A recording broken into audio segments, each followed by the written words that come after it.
At your Fiji Village News Center with a special update on the 2024-2025 national budget pay increments for civil servants and those in the independent institutions, the increase in salaries and benefits of members of parliament, the president and the speaker, and a new national minimum wage rate of $5 have been announced by Deputy Prime Minister and Minister for Finance, Professor Biman Prasad, in the 2024-2025 national budget. Professor Prasad says they are announcing a major pay rise for our civil servants, which will inject almost $85 million into the pockets of our around 42,000 public sector employees. This pay rise ranges from 7% up to 20% depending on the salary bands. He says today we have more than 42,000 publicly funded employees, including around 38,000 in the civil service and almost 4,000 in the independent institutions and state-funded entities. This comes at a huge cost of around $1.2 billion. From 1st August this year, all salary-based civil servants will receive a pay rise of around 7 to 10%, while the wage earners will get an increment ranging from 10% to 20%. Apart from this, Professor Prasad says they are also accommodating the pay rise of some of our independent institutions that have not had their job evaluation exercise and a salary adjustment since 2017. This includes the Parliament staff, Legal Aid Commission staff, Office of the Director of Public Prosecutions, and the Office of the Auditor General. Following a job evaluation exercise recently, they are also providing an additional $12 million to cater for the salary increase for the officers at Fiji Correction Service and an additional $2 million to hire 81 new staff. Now, while confirming the budget for the increase in the salaries and benefits of the members of Parliament, President and Speaker, Professor Prasad says the overall increase in cost for this is $4.2 million, not $8.1 million. He says if adjusted for the 20% COVID pay cut, the increase is in fact $1.4 million. However, he says as a coalition government, they agree that there must be a qualified and independent emoluments committee in future. Based on that, they believe that future emoluments review of MPs to be determined by an independent committee to be appointed by a resolution of Parliament. Professor Prasad also reveals today that the national minimum wage will be increased to $5 an hour. The actual implementation will be undertaken in two phases. Effective from 1st August this year, the national minimum wage will be increased to $4.50 an hour, with a further increase to $5 an hour effective from 1st April 2025.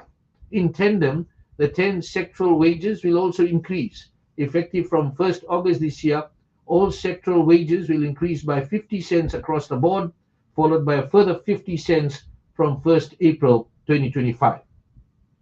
While we're still talking about pay and payouts, the coalition government, together with the Fiji Trades Union Congress and Fiji Mine Workers Union, have finally reached a resolution with a total payout of $9.1 million.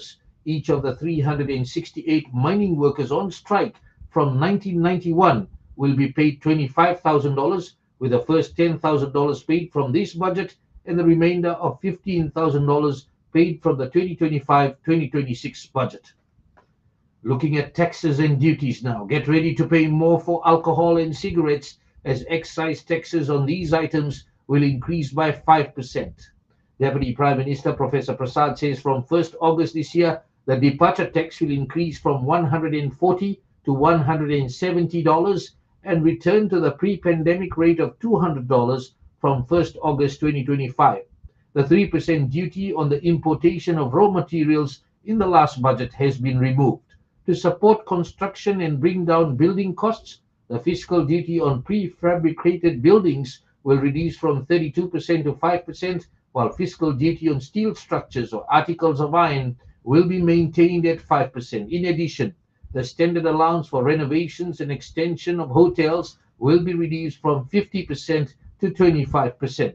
A 200% deduction will be allowable for donations over $10,000 towards the 2031 Pacific Games, similar to the tax incentive provided to Fijian Drua, a 13-year tax holiday, duty concessions on imported sports equipment, and 200% tax deduction will be extended to Fiji National Rugby League. To fight drugs, $2 million has been allocated in the budget to establish a narcotics bureau within the Ministry of Home Affairs.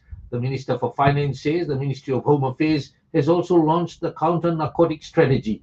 For the setup of drug rehab centers in Fiji, the government has introduced a tax holiday of 13 years, including duty-free importation of capital goods required for the establishment of the center. They are also going to provide a full tax deduction for businesses that donate to any drug rehab center. Professor Prasad says whilst they encourage NGOs, the government is also exploring options for the setup of such centers. $226.8 million is provided to our police force, an increase of $41.7 million. He says the government is initiating a full reset of the Fiji police force towards law enforcement. And a new MOU will be established between the Fiji Police Force and the Australian Federal Police, which will see Australian Federal Police officers embedded within the Fiji Police and appointment of a mentor to support the new police commissioner. Professor Prasad says the RFMF has been allocated $169.6 million in the new budget. $778 million has been provided towards education and skills development, the largest allocation in the budget. Professor Prasad says they need to improve the quality of teaching and learning in schools by ensuring that they have the best teachers, the right learning environment, the right curriculum, textbooks, and other resources. Tertiary institutions are getting $91 million. And according to the minister, he says as soon as they came into government, they restored the grant for USP, including their commitment to pay to USP what it was owed. Professor Prasad says they immediately identified funding and paid $10 million, followed by another $20 million in the last budget, while a further $5 million is allocated for the payment of the outstanding grant. $33.5 million is provided to USP as its normal grant for this year. FNU will be provided a funding grant of $36.5 million. University of Fiji is provided an increased grant of $5 million, of which $1 million is for the construction of the Center for Itoke Studies to support preservation and promotion of indigenous Fijian art and culture through teaching, research, and publication. $540 million has been allocated to the health sector in the new budget, of which $450 million has been allocated to the Ministry of Health and $90 million for the operations and running of the Ba and Lautoka hospitals under the public-private partnership. This is an increase of over $100 million. In a bid to improve the service delivery, the coalition government is working with the Australian government on a major technical work to put together a master plan on the redevelopment or relocation of CWM Hospital. There's also talk of the Indian government giving the grant at the construction and running of a 100-bed super specialty hospital in Suva. Work has already started on that. That will be located behind FNU Nasino.